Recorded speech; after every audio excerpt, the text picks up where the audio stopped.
lihat di Alkitab ya, kalau kita lihat contoh-contoh di Alkitab yang Tuhan perluas kehidupannya bukan hanya 1-2 orang, tapi banyak. Kalau kita lihat mereka bukan orang-orang hebat, ibu-ibu, mereka sama seperti kita ya. Contoh soal adalah Yusuf ya. Yusuf diperluas Tuhan dari yang awalnya dipercayakan itu hanya cuma sebagai asisten rumah tangga, betul? Di rumah Potifar. Diperluas menjadi apa? Kepercayaan kepala penjara. Diperluas menjadi kepercayaan daripada Firaun. Ya Tuhan nggak pernah merencanakan kita menjadi pribadi yang biasa-biasa. Ini akhir zaman. Tuhan butuh saksi Kristus yang akan diperluas dalam segala hal ya. Makanya ibu-ibu LBC di tempat ini jangan pernah katakan saya cukup seperti ini. No, Tuhan mau perluas kehidupan kita. Dalam hal apapun Tuhan mau perluas kehidupanmu ya. Nah kalau kita lihat sampai bahkan dikatakan oleh Firaun ya. Apa yang dikatakannya? Dia katakan begini ya. Oleh karena Allah telah memberitahukan semuanya kepadamu ya dalam Kejadian 41. Saya nggak usah baca ayatnya, tapi saya hanya sampaikan. Dikatakan engkau menjadi kuasa atas istanaku dan kepada perintahmu seluruh rakyatku akan taat.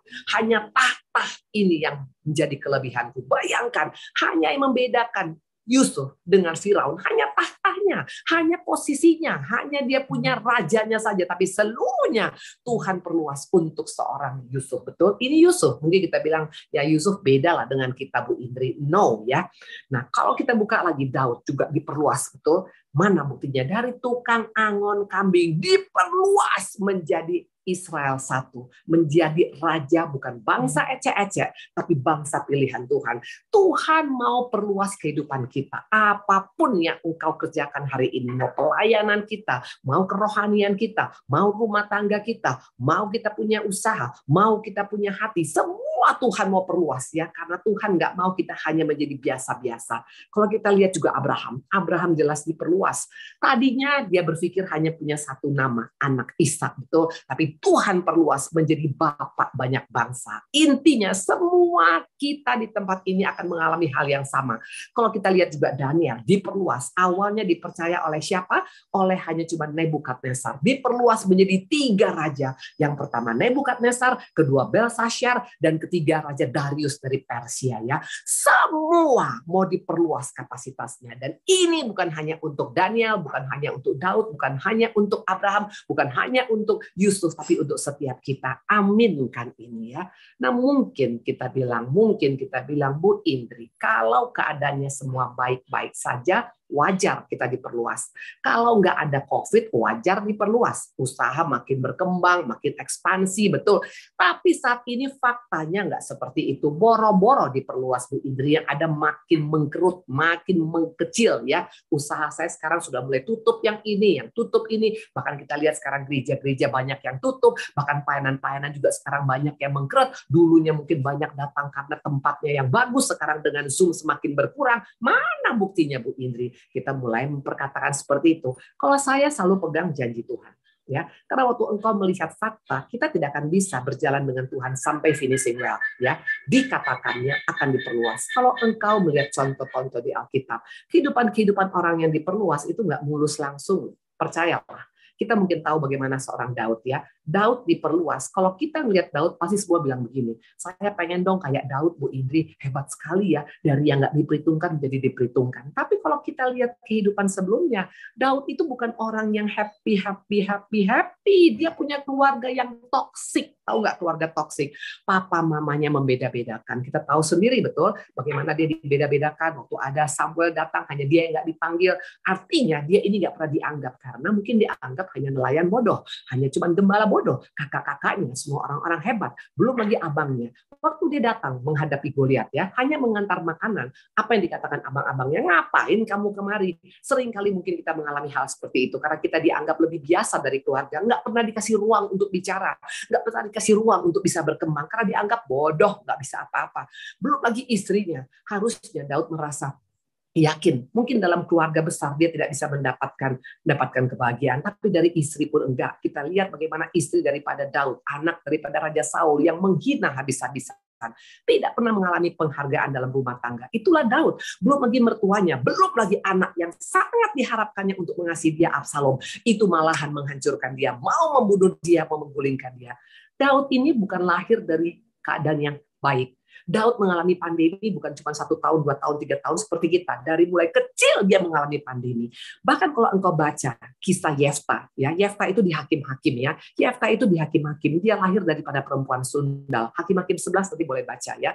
Dari perempuan sundal ya, bahkan diusir oleh keluarganya karena dianggap perempuan sundal punya anak, betul. Tapi yang luar biasa Alkitab mencatat dia adalah panglima, dia adalah pahlawan yang gagah berani. Artinya semua orang-orang yang di Alkitab yang mengalami perluasan itu bukan lahir dari kehidupan yang enak. Makanya pandemi ini adalah cikal bakal kita untuk mengalami perluasan Tuhan. Kalau engkau tangkap pesan Tuhan hari ini. Nah hari ini kita akan belajar dari pribadi, salah satu pribadi ya, yang bernama Yabes. Yabes ini hanya 2 ayat loh ibu-ibu di Alkitab ya. Jadi jangan pernah pikir hanya orang-orang yang terkenal saja yang akan Tuhan pakai. No, Yabes ini terus terang hanya 2 ayat dalam 1 Tawari 4 ayat 9 sampai dengan 10. Tapi yang luar biasa, Yabes ini bisa menggoncangkan kerajaan surga. Betul, dia mengalami perluasan yang tidak main-main. Hari ini kita belajar dari Yabes ya. Nanti kapan-kapan kita belajar dari Yefta, kita belajar dari Daud ya. Karena contoh-contoh Alkitab itu bukan hanya orang-orang yang semua happy-happy.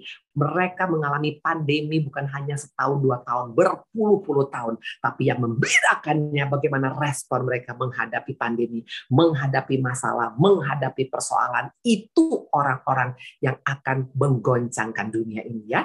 Nah, dikatakan 1 Tawari 4 ayat 9 sampai dengan 10. Yabes lebih dimuliakan daripada saudara-saudaranya. Nama Yabes itu diberi ibunya kepadanya sebab katanya, perhatikan, aku telah melahirkan dia dengan kesakitan. Wow, bayangkan seorang anak diberi nama seperti ini oleh mama kandungnya. Ya mungkin mamanya mengalami, mungkin suaminya selingkuh, betul? Atau mungkin waktu itu dalam keadaan ekonomi mereka morat-marit, atau mungkin ada KDRT. Intinya selama kehamilan daripada mamanya kepada Yabes, ini bukan kehamilan yang menyenangkan. Maka sampai namanya dikatakan, aku telah melahirkan dia dengan kesakitan. Ini nggak main-main. Nah pertanyaan, apakah sampai di sana? Baca ayat berikutnya. Yabes berseru kepada Allah Israel. Katanya, kiranya engkau memberkati aku berlimpah-limpah dan memperluas daerahku, dan kiranya tanganmu menyertai aku dan melindungi aku dari malapetaka sehingga kesakitan tidak menimpa aku. Perhatikan ayat selanjutnya. Dan Allah mengabulkan permintaannya itu. Ini yang membuat Yabes ini so spesial di Alkitab. Bayangkan dikatakan Allah mengabulkan permintaannya. Allah mengabulkan doanya. Ini menjadi iman kita. Bahwa Tuhan juga akan mengabulkan doa-doa kita. Kita akan belajar daripada Yabes ini ya. Bayangkan kalau dipikir-pikir beban Yabes bukan sesudah umur dia besar. No. Bayangkan seorang anak dari mulai owek-owek diberikan nama Yabes. Bahwa aku melahirkan dia dengan kesakitan. Hidupku nggak happy waktu aku hamil dia. Hidupku menderita waktu hamil dia. Ini nama yang menjadi beban. Bayangkan kalau kita mendapatkan nama seperti ini, tidak main-main. Saya ada punya seorang kenalan ya, seorang istri ya, dia cantik luar biasa ya, dan dia punya suami juga luar biasa. Tapi dia mengalami kepahitan. Ya selama dia hamil anaknya yang kedua waktu itu ya, suaminya ternyata jatuh dalam perselingkuhan. Artinya istrinya sakit hati luar biasa. Dan apa yang terjadi waktu dia mau melahirkan? Dia bilang begini, nanti saya akan berikan anak ini, Bu, namanya Tabah sampai akhir. Wah, kenapa Tabah sampai akhir? Karena suami saya jahatnya luar biasa. Biar dia tahu, biar setiap dia lihat anak ini, dia sadar saya menderita batin waktu hamil ini anak. Ibu-ibu bayangkan, anak ini lahir 3,4 kilo, sehat besar. Tapi dengan nama yang diberikan, akhirnya anak ini meninggal sebulan kemudian karena kuning. Tidak main-main. Ya, bayangkan kenapa kita sampai memberikan nama yang seberat ini pada anak-anak kita. Makanya sister di tempat ini, jangan gampang-gampang menjulukan anak kita misalnya anak bodoh ya, anak dasar kamu memang anak nggak benar ya, kamu bikin susah ya. Nama itu bisa menjadi beban. Dan Yabes itu menanggung nama itu bertahun-tahun ya.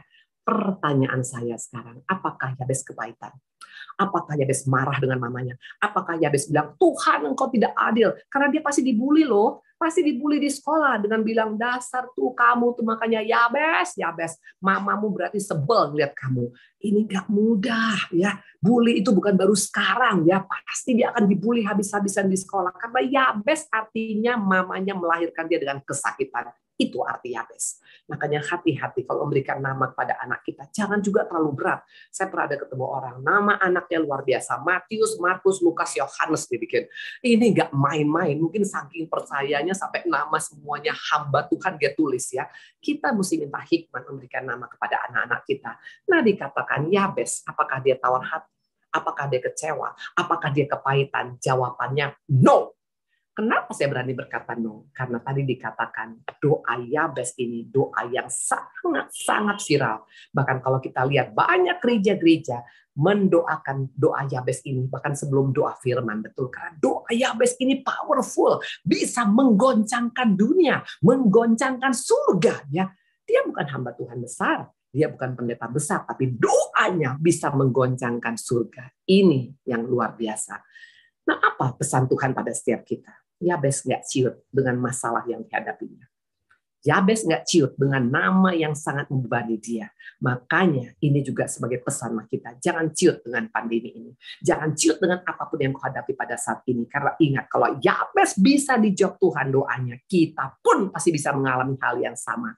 Karena ingat ya, kita sama di mata Tuhan. Tuhan sayang kepada kita. Tadi seperti tadi perkataan daripada Yudi, kasih karunia Tuhan makin itu nggak habis-habisnya. Ya, Tuhan juga akan melakukan hal yang besar dengan kita. Bahkan tadi dikatakan Yesus ya, engkau akan menjadi saksiku dari mulai Yerusalem, Yudea, Samaria sampai ujung bumi. Diperluas Tuhan. Ini janji Tuhan kepada setiap kita. Nah, kita akan belajar 6 hal tentang Yabes ini ya, supaya kita tangkap pesan Tuhan hari ini. Ya, yang pertama dikatakan waktu Yabes berdoa, coba perhatikan doanya. Kiranya engkau memperlengkapi aku, memberikan aku, memberkati aku berlimpah-limpah. Betul kan ada lagunya, betul.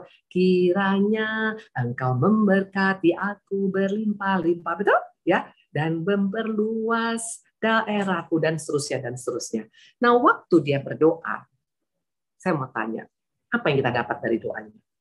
Ini doa yang berbeda loh, ibu-ibu, betul? Doanya langsung minta loh.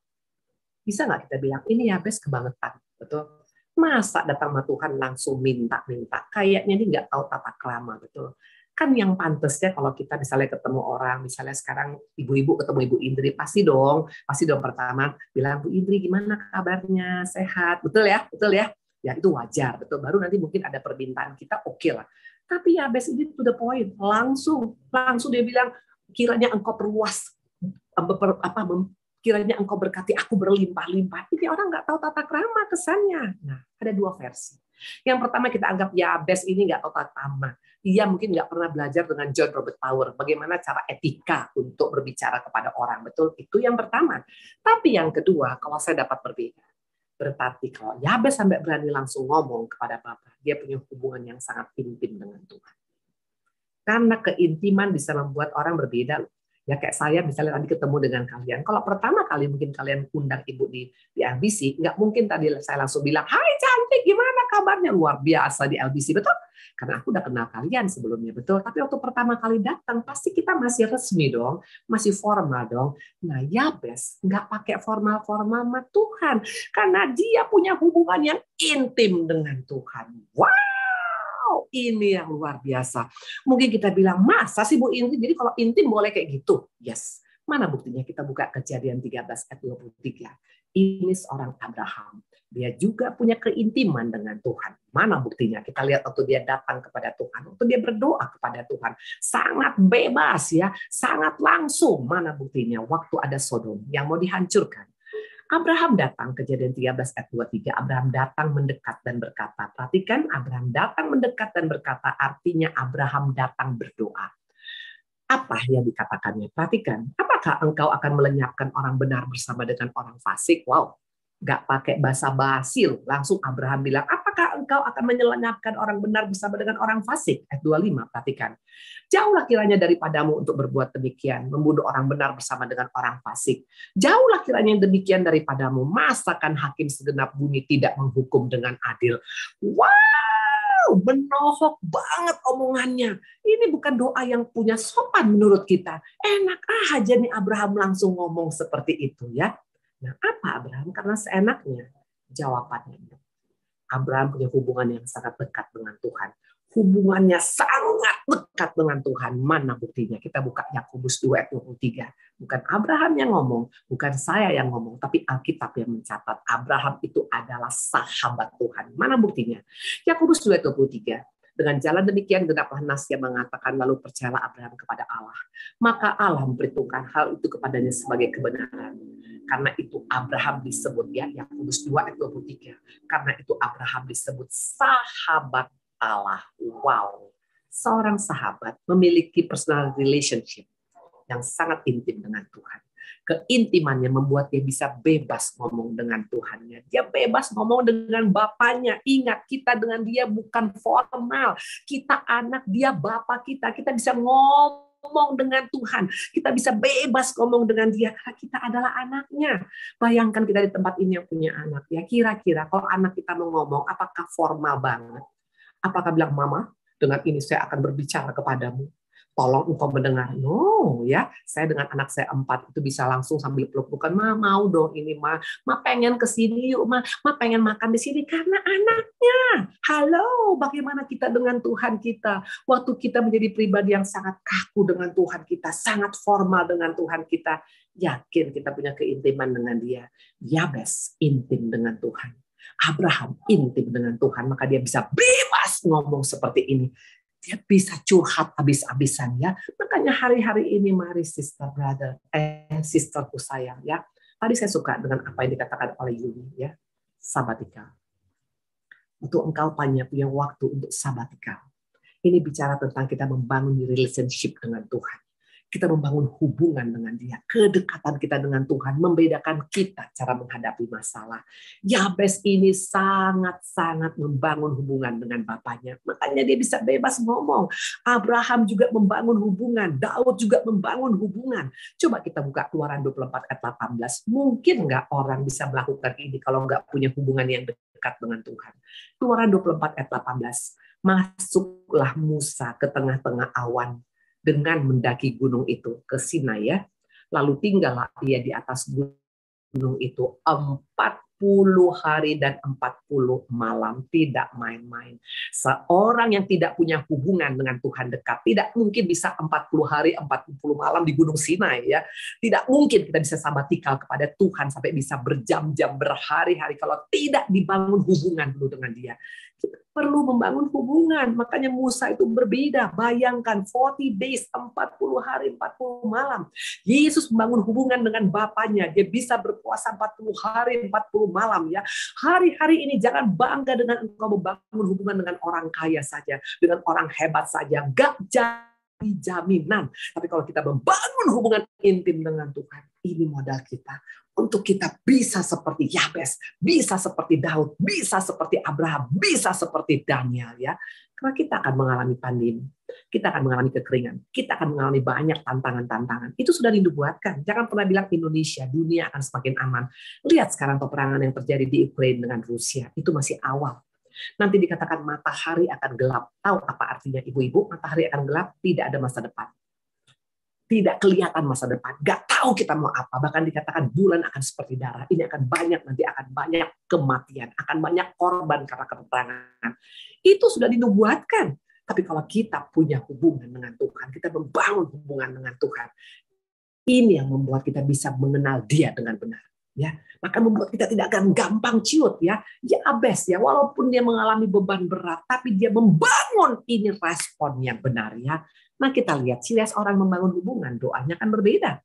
Mana buktinya doa Yabes? Kita akan bongkar satu persatu. Yang pertama dikatakan adalah apa? Kiranya engkau memberkati aku berlimpah-limpah, betul? Kalau kita dengar seperti ini, kesannya Yabes ini serakah, ya Bu Indri, rakus, ya Bu Indri.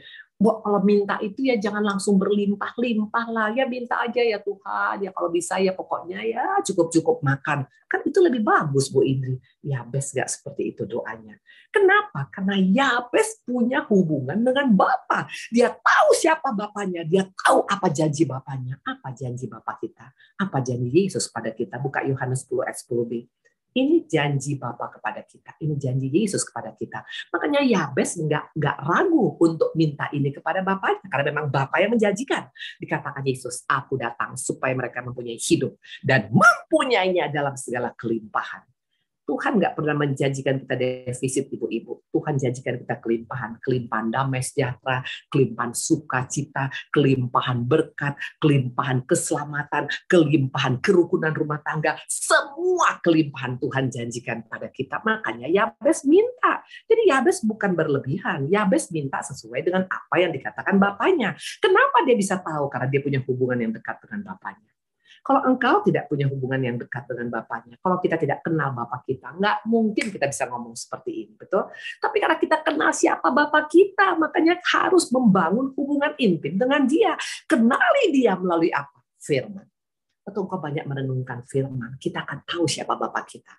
Banyak baca firman, banyak renungkan firman. Kalau perlu waktu baca firman, jangan tutup mulut, jangan diam, perkatakan supaya iman kita bertumbuh dari firman yang kita perkatakan. Nah, Yabes doanya maksimalis.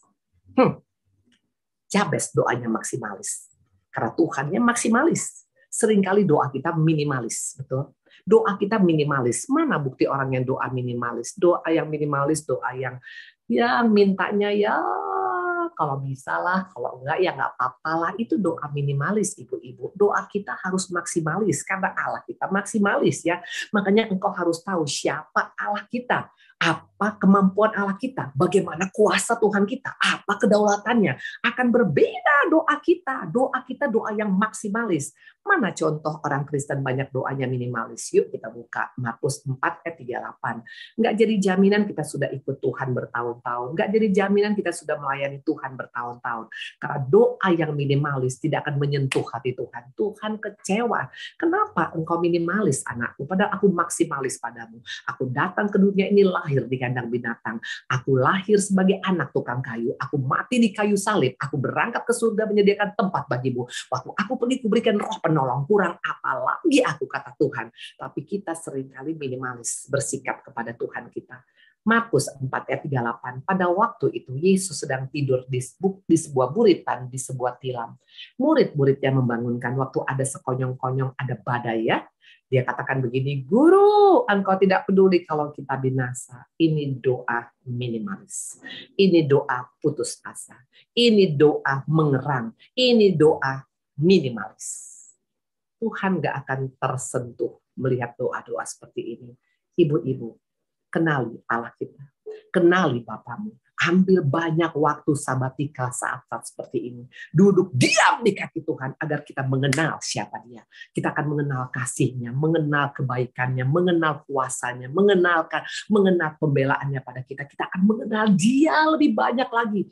Makanya kalau kita lihat seorang Yosua itu tahu siapa ibu-ibu? Dia menggantikan Musa. Pertanyaan, apakah Yosua selevel dengan Musa? Boro-boro. Yosua itu abdi Musa. Yosua itu pembantu Musa. Yosua itu jongosnya Musa, kalau mau jujur ya. Tapi dia bisa menggantikan Musa. Apakah dia nggak stres? Pastilah stres. Biasanya di mana-mana pengganti levelnya harusnya sama, betul? Yosua ini orang yang nggak diperhitungkan. Bukan Harun, bukan Miriam, bukan Hur, tapi Yosua. Apa yang dilakukannya? Tuhan bilang, jangan ciut Yosua. Banyak merenungkan firman siang dan malam agar engkau berhasil dan beruntung. Ini yang membedakannya. Kalau dunia mengatakan sukses itu sama, betul? Tapi kalau Tuhan enggak, suksesnya ada dua jenis, ibu-ibu. Ada good sukses, ada bad sukses. Apa good sukses? Good sukses berhasil dan beruntung. Artinya engkau memiliki semua, engkau juga bisa mempunyai hubungan dengan Tuhan, engkau masih bisa hubungan dengan keluarga, engkau juga masih bisa hubungan, masih juga menjaga kesehatan. Itu good sukses. Kalau bad sukses, tahu apa? Punya, tapi nggak punya hubungan lagi sama Tuhan karena kesibukan mencari uang. Nggak punya hubungan lagi dengan anak, akhirnya anak sama istri atau suami terlantar. Ya, nggak punya hubungan untuk menjaga kesehatan juga. Makanya memang diberkati, tapi sakit penyakit ada. Itu bad sukses. Nah, Tuhan katakan kepada Yosua, apa? Berhasil dan beruntung. Ini good sukses akan menjadi milik kita. Kalau kita suka merenungkan dan mempraktekkan apa yang kita dapat dari Tuhan. Ini yang membuat makanya kenapa Yosua enggak ciut. Kenapa? Karena dia kenal siapa Allahnya. Allahnya yang powerful. Yesusnya yang luar biasa. Tuhannya yang sanggup melakukan perkara besar. Ini yang membuat makanya Yosua berhasil. Ini juga yang membuat kenapa Daud bisa berhasil. Bayangkan, dari ngurus kambing domba yang 2 menjadi raja Israel. Itu membuat ciut siapapun. Tidak mungkin. LBC engkau akan dipakai, melalui LBC engkau akan dipakai, diperluas, akan menjadi satu komunitas yang luar biasa. Itu saya dapat tuh untuk LBC.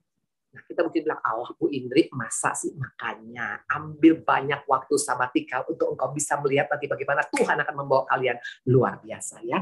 Nah, dikatakan di sini, ya ternyata tidak jadi jaminan. Murid-murid ya minimalis dalam doanya, minimalis imannya. Ya, ini membuat makanya tidak bisa menggoncang kerajaan surga. Karena dikatakan apa yang kita percaya itu terjadi dalam hidup kita. Ya, nah kita akan lihat di sini. Ya, kita akan lihat di sini apa doa berikutnya daripada Yabes. Pertama tadi dikatakan memperluas. Dikatakan tadi apa? Memberkati berlimpah-limpah. Kenapa dia berani minta itu? Bukan karena kemaruk, bukan karena rakus, karena itu janji daripada Yesus. Minta itu kepada Tuhan. Doa kita mesti doa yang optimis, doa yang semangat, doa yang antusias. Jangan doa yang pesimis. Itu tidak akan menggoncangkan surga. Itu yang pertama. Yang kedua, dikatakannya apa? Kiranya Tuhan memperluas daerah, betul? Saya percaya setiap kita pasti ingin ekspansi, betul? Ekspansi dalam bidang apa?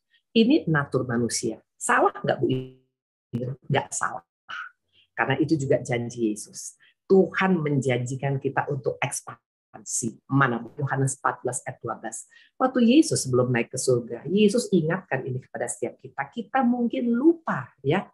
Dikatakan aku berkata kepadamu, sesungguhnya barang siapa percaya kepadaku, ia akan melakukan juga pekerjaan-pekerjaan yang aku lakukan, bahkan pekerjaan-pekerjaan yang lebih besar daripada itu, sebab aku pergi kepada Bapa. Wow. Tuhan Yesus ingatkan kita akan melakukan terobosan lebih daripada yang Tuhan lakukan. Wow. Nggak mungkin, Bu, ini salah ketik. Ini kan kata Yesus, bukan kata saya. Tapi sering kali kitanya ciut. Karena apa kita ciut? Karena kita tidak kenal Bapa kita yang luar biasa. That's why you have to know Him well. Waktu engkau tidak mengenal Dia, tidak mungkin kita berani berkata seperti ini. Pasti kita hanya minta, ya Tuhan, kalau bisa ya, kalau bisa ya, kalau bisa ya, daerahnya ya agak gede-gede dikit lah. Enggak seperti itu. Saya minta sama Tuhan. Tahu apa yang saya minta Tuhan? Kalau Tuhan mau pakai hidup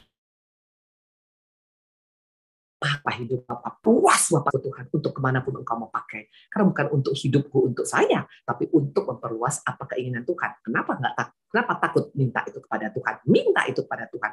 Perluas Bapak daerahku Bapak. Apapun yang kau minta, kalau engkau yakin dengan Bapakmu, engkau akan menerimanya itu. Ya, dikatakan tadi lebih besar ya. Pertanyaan, bagaimana caranya Bu Indri bisa kita perluas daerah kita dengan kondisi seperti ini? Nah, ini yang sering kita lupa. Kita pikir kata kitanya, buka 1 Yohanes 4 ayat 4b. Kenapa kita bisa memperluas daerah kita di kondisi sekarang orang banyak semakin mengkeret ya? 1 Yohanes 4 ayat 4b ya. Sebab roh yang ada dalam kamu lebih besar daripada roh yang ada dalam dunia ini. Makanya kalau kita punya hubungan dengan Tuhan, terkonek dengan Tuhan, roh Tuhan itu ada dalam kita. Ini yang membuat engkau bisa ekspansi. Ini yang membuat engkau bisa memperluas daerahmu. Dengan kemampuan kita nggak mungkinlah boro-boro ya. Tapi dengan roh Tuhan dalam kita, kita bisa melakukan perkara-perkara yang luar biasa bersama dengan Tuhan. Ini janji Tuhan. Nah, dikatakan ada roh yang hebat. Makanya kenapa sampai ada perkataan ini daripada Paulus. Jangan padamkan roh. Ada ayatnya, ada. Paulus mengatakan, jangan padamkan roh. Kenapa bisa rohnya Tuhan padam dalam hidup kita? Karena nggak pernah kita libatkan. Makanya kalau engkau berdoa ya, kalau engkau sudah berdoa, kadang-kadang kita berdoa itu kadang-kadang kan berdoanya ya 5 menit, 10 menit, kadang-kadang udah berhenti ya. Nah, caranya bagaimana? Berbahasa roh.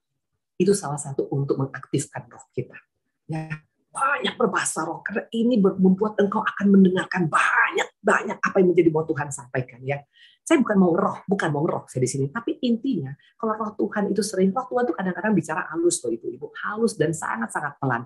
Kalau kita bilang apa sih, lama-lama dia padam. Itu misalnya, ayo maafkan ya, enak aja dia. Itu roh Tuhan lagi bicara. Nah waktu roh Tuhan kita lama-lama dia padam. Ya, karena segala sesuatu yang nggak sesuai dengan selera kita itu roh yang berbicara. Kalau kita misalnya maunya gigi ganti gigi, bales Bu Indri, enak aja Bu Indri, keenakan Bu Indri. Kalau Tuhan bilang kan jangan anakku, sabar, mengalah anak, ampuni dia. Nah, itu roh Tuhan yang berbicara. Nah, apakah kita izinkan dia menguasai hidup kita atau kita padamkan? Waktu engkau padamkan roh Tuhan, makanya nggak heran Paulus katakan nggak akan bisa mengalami apa-apa. Yabes, dia mengaktifkan roh Tuhan dalam hidupnya. Makanya sampai dia tidak bisa kepahitan. Orang yang mengaktifkan roh Tuhan dalam hidupnya nggak mungkin kepahitan, nggak mungkin membalas dendam. Itu pasti ya. Oke, yang berikutnya doa daripada Yabes. Dia katakan kiranya tanganmu menyertai aku. Yabes sangat tahu persis kekuatannya bukan karena hebat dia, tapi karena penyertaan Tuhan. Seringkali kadang-kadang kita miss di sini, betul. Kita pikir kita bisa bertahan sampai hari ini karena suami saya, Bu Indri, orang kaya. Karena kita tuh punya deposit, Bu Indri. Karena kita tahu, Bu Indri, strategi menghadapi masalah-masalah. Halo, waktu engkau menganggap karena kuat gagahmu, engkau bisa bertahan di akhir zaman ini. Hati-hati. Semua karena penyertaan Tuhan. Yusuf bisa berhasil karena ada penyertaan Tuhan. Daud bisa berhasil karena penyertaan Tuhan. Daniel bisa berhasil karena ada penyertaan Tuhan. Jangan pernah mimpi berkata bahwa kita bisa karena kekuatan kita. Doa yang paling viral, bahkan sampai ada lagunya adalah doa Musa. Coba buka Keluaran 33 ayat 15. Ya. Bila kau tak besertaku, ku tak mau berjalan. Betul? Lagu Musa ini. Ini lagu doanya. Buka Keluaran 33 ayat 15. Berkatalah Musa kepadanya, jika engkau sendiri tidak membimbing kami, jangan suruh kami berangkat dari sini. Ini Musa yang hebat loh. Musa yang spektakuler. Musa yang sangat populer. Tapi dia berkata, kalau engkau tidak berjalan dengan kami, aku gak mau jalan Tuhan. Makanya ibu-ibu setiap mengambil langkah, libatkan Tuhan. Mau buka usaha, tanya sama Tuhan dulu. Minta penyertaan Tuhan. Mau sekolahkan anak luar negeri, tanya sama Tuhan. Mau mencari jodoh buat anak, tanya sama Tuhan. Penyertaan Tuhan yang membuat kita berhasil. Bukan karena, Bu Indri, ini calon anak saya aman, Bu Indri, ganteng, kaya, punya segala-galanya. Nggak jadi jaminan. Ini pekerjaan ini bagus, Bu Indri. Ini proyek jarang-jarang, Bu Indri. Suami saya pasti akan berhasil. Nggak jadi jaminan. Penyertaan Tuhan yang menjadi jaminan. Bagaimana caranya? Katakan, Tuhan, kalau enggak, bukan Kau yang menyuruh, aku tidak mau melangkah, Tuhan. Ini doa daripada seorang Musa. Dan lagu ini sangat terkenal, betul? Makanya ini doa viralnya daripada seorang Daud. Daud itu doanya luar biasa loh. Dia nggak minta jangan ambil hartaku, jangan ambil istanaku, jangan ambil posisiku. Buka Mazmur 51 ayat 13. Ini doa seorang Daud yang luar biasa. Janganlah membuang aku dari hadapanmu. Jangan mengambil rohmu yang kudus daripadaku. Daud sangat ketakutan kalau dia punya hubungan dengan Tuhan terputus. Dia tidak peduli dengan apapun di dunia ini. Yang penting selama dia terkonek dengan Tuhan, itu kekuatan dia. Sering kali kita menganggap ya udahlah, ya bolehlah ada hubungan dengan Tuhan. Tapi kalau nggak pun terlalu, kan kita bukan pendeta, Bu Indri. Halo, saya mau kasih tahu. Daud nggak sampai mati nggak jadi pendeta. Betul? Abraham sampai mati nggak jadi pendeta. Yabes sampai mati nggak jadi pendeta, tapi dia membangun hubungan dengan Bapa. Karena bagaimana engkau bisa kenal Allahmu, Tuhanmu, Bapamu, kalau engkau tidak banyak duduk diam di kaki Tuhan, merenungkan kebaikan Tuhan, merenungkan firman Tuhan. Ingat, merenungkan firman Tuhan tidak sama dengan menghafal ya ibu-ibu. Orang bisa menghafal ayat banyak, tapi nggak jadi jaminan. Merenungkan artinya apa? Kita introspeksi, sudahkah aku melakukan ini Tuhan? Kalau belum kita lakukan, kita minta ampun. Tadi saya suka dengan doa ini. Dikatakan, Tuhan basuh aku Tuhan. Aku mau selidiki Bapak apa yang kurang dalam hidupku. Itu merenungkan. Ya, jadi merenungkan itu tidak tergantung banyaknya ayat kita hafal. Mungkin hanya cuma 1-2 ayat kita baca. Renungkan, praktekkan. Itu yang membuat kita makin mengenal Dia. Yang berikutnya kita lihat. Ya. Nah, untuk kita bisa dikatakan tadi untuk penyertaan Tuhan, Ibu ini sudah sampaikan makanya waktu saya COVID, betul? Kalau logikanya, tidak mungkin saya membawa Pak Ari ke Surabaya. Bayangkan posisi paru-paru tertutup 60%, batuk darah, belum lagi sekarang panas tinggi, nadi cuma 45, ya saturasi 80, dibawa naik pesawat, itu nggak mungkin. Tapi waktu Tuhan berkata, bawa pindah suami, aku menyertai engkau. Itu yang membuat saya yakin. Kalaupun sampai ada apa-apa, Tuhan yang sudah berkata, aku menyertai engkau. Dan terbukti Bapak-Bapak, Ibu-Ibu, Sister-Sister yang kekasih. Tuhan betul-betul menyertai kami. Sampai di Halim, sampai di Surabaya. Betul-betul penyertaan Tuhan itu nggak main-main. Makanya ambil waktu banyak dengan Dia. Ini aja pesan saya. Karena kita bisa kenal Dia. Kita jangan kenal Dia dari kata orang. Nggak akan apa-apa. Nggak akan jadi apa-apa. Makanya Ayub berkata apa? Selama ini aku mengenal engkau dari apa kata orang. Tapi waktu dia mengalami permasalahan, dia ambil sabatikal dengan Tuhan. Dia ambil waktu merenungkan firman. Di sana dia kenal siapa Allahnya. Jadi nggak jadi jaminan lamanya kita jadi orang Kristen kalau kita nggak punya hubungan dengan dia secara pribadi. Nah yang berikutnya dikatakan apa? Melindungi dari malapetaka. Apa artinya? Yabes tahu. Ikut Tuhan bukan nggak ada malapetaka. Ikut Tuhan bukan nggak ngalamin COVID. Ikut Tuhan bukan nggak ngalamin bisa bangkrut. Ikut Tuhan bukan nggak bisa ngalamin rumah tangga goncang. Ikut Tuhan bukan nggak bisa ngalamin sakit penyakit. Ikut Tuhan bukan nggak bisa mengalami kematian. Bisa. Ada malapetaka. Masalah yang besar, bukan masalah kecil. Malapetaka. Bukan hanya ecek-ecek problemnya, malapetaka. Tapi yang luar biasa dikatakan dia diminta melindungi dari malapetaka. Tahu artinya apa? Jangan bilang Tuhan, jangan ada masalah saya nggak bisa ibu-ibu. Masalah harus ada sama kita. Bagaimana engkau berkata alam luar biasa kalau nggak ada masalah? Tapi yang kita minta bagaimana kita bisa beradaptasi dengan masalah. Bagaimana kita beradaptasi dengan COVID ini. Bagaimana kita beradaptasi dengan problem yang kita hadapin. Dan bagaimana respon kita untuk menghadapi masalah. Itu yang perlu kita minta. Jadi bukan berkata, Tuhan, janganlah ada masalah, Tuhan. Nggak bisa, ibu-ibu. Kayak Ibu Indri menghadapi gugatan, 12 gugatan. Masalah, ya masalah lah. Tapi bagaimana saya beradaptasi menghadapi gugatan dan meresponi gugatan, itu membuat saya bisa bertahan sampai hari ini. Ya, jadi masalah, itu bagian daripada kekristenan. Kalau engkau berkata, Bu Indri, saya sudah ikut Tuhan, kenapa masalah tambah banyak? Berarti berkat Tuhan akan tambah banyak. Pegang itu. Di mana ada masalah, pintu berkat akan banyak. Di mana kurang masalah, pintu berkat kurang banyak. Mau pilih mana? Betul? Ya, makanya jangan takut dengan masalah selama dia yang beserta dengan kita. Ingat Allah kita, Allah yang El Shaddai, Allah kita, Allah Jehovah Jireh, Allah kita, Allah yang punya segala-galanya. Amin. Dan yang berikutnya, yang terakhir, dikatakan kesakitan tidak menimpa aku. Apa artinya ini? Doa Yabes mengatakan kesakitan tidak menimpa aku. Ini artinya Yabes mengakui dia memang sakit hati. Yabes mengakui dia terluka oleh nama dia. Yabes mengakui dia sakit hati, dia terluka, dia sedih, dia lemah. It's okay, sister. Jangan takut untuk mengakui, saya sedih, Bu Indri. Saya terluka, Bu Indri. Saya ditusuk dari belakang, Bu Indri. Saya disakiti. It's okay. Halo. Waktu engkau mengalami pemulihan, tapi tidak ada pengakuan, nggak bisa terjadi pemulihan. Pemulihan hanya bisa terjadi waktu ada pengakuan. Makanya kalau mau jujur, apakah saya terluka dengan abang saya menggugat saya 12? Ya iyalah.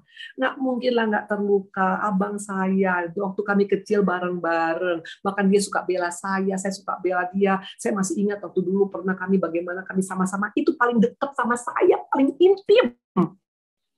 Apa enggak saya terluka? Ya bisa lah terluka. Tapi apa saya mau tinggal dalam terluka? Ya enggak lah. Makanya saya punya doa seperti Yabes. Kesakitan tidak menimpa aku, Tuhan. Ini yang membuat kita bisa menggoncangkan dunia. Menggoncangkan kerajaan surga. Karena kesakitan enggak dibawa tinggal dalam kita. Kita adakan pemberesan. Kita membereskan dengan masa lalu kita. Ya. Yesus pernah nggak mengalami sakit hati, kesedihan juga? Ya pernah lah, sebagai manusia 100%. Buka Matius 26 ayat 37 sampai 38. Tuhan kita bukan Allah yang jaim. Makanya Tuhan mau mengajarkan kita juga jangan jadi pribadi yang jaim. Waktu dia di Getsemani, dia katakan apa? Dan ia membawa Petrus dan kedua anak Zebedius sertanya. Maka mulailah ia merasa sedih dan gentar. Lalu katanya kepada mereka, hatiku sangat sedih, seperti mau mati rasanya. Tinggallah di sini, berjaga-jagalah dengan aku. Wow, anak Allah nggak jaim. Tapi kita seringkali nanti apa kata orang. Kalau saya bilang saya punya kelemahan, saya punya sakit hati, engkau akan rugi sendiri. Karena ingat, awal pemulihan terjadi waktu ada pengakuan. Karena bagaimana kita bisa minta Tuhan kuatkan kalau kita nggak pernah bilang kita lemah, betul? Ya. Nah, dikatakan di sini Yesus pernah melakukan itu.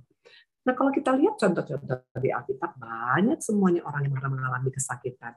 Daud, dia pernah banget lah, dia bilang, hatiku sesak. Dia mengalami sakit hati, ya wajar lah. Masa nggak sakit hati sekarang istrinya nggak menghargai dia?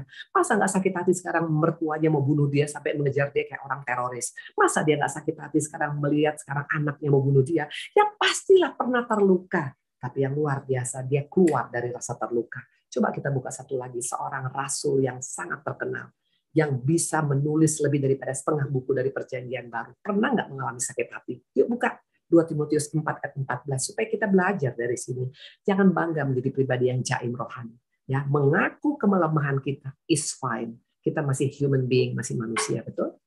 Alexander, tukang tembaga itu telah berbuat banyak kejahatan terhadap aku. Ini yang ngomong adalah Paulus. Tuhan akan membalasnya menurut perbuatannya. Ini curhat daripada Paulus. Dia katakan Alexander, tukang tembaga, berbuat kejahatan kepadaku.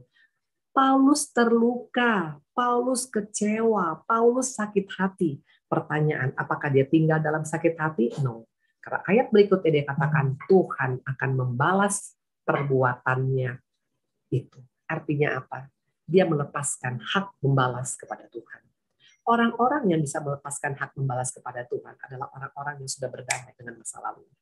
Kayak saya katakan kepada Tuhan, Tuhan, bagianmu Bapa yang membalas, bukan bagian saya.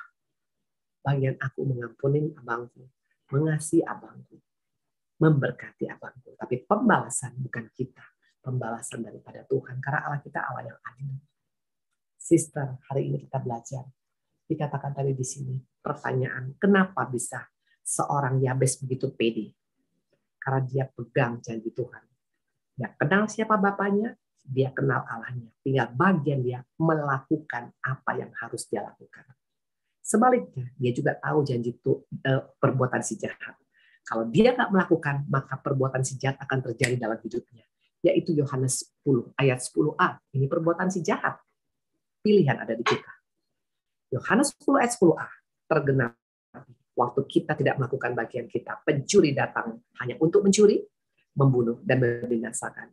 Iblis datang 3M, mencuri damai sejahtera kita, membunuh karakter kita, membunuh identitas kita, dan membinasakan pengharapan kita. Habislah kita. Hari ini pilihan ada di kita. Yabes orang biasa, tapi doanya menggoncangkan surga. Dia punya masalah, sangat punya. Jangan pernah katakan karena dia nggak punya masalah, Bu Indri, makanya bisa seperti itu. No.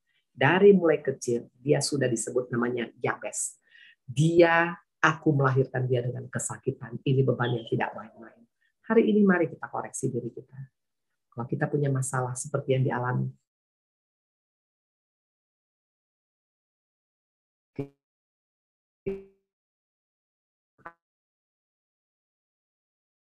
ekonomi, masalah keuangan, masalah kesehatan, kita menentukan apakah Tuhan menjawab doa. Tuhan memberkati. Ini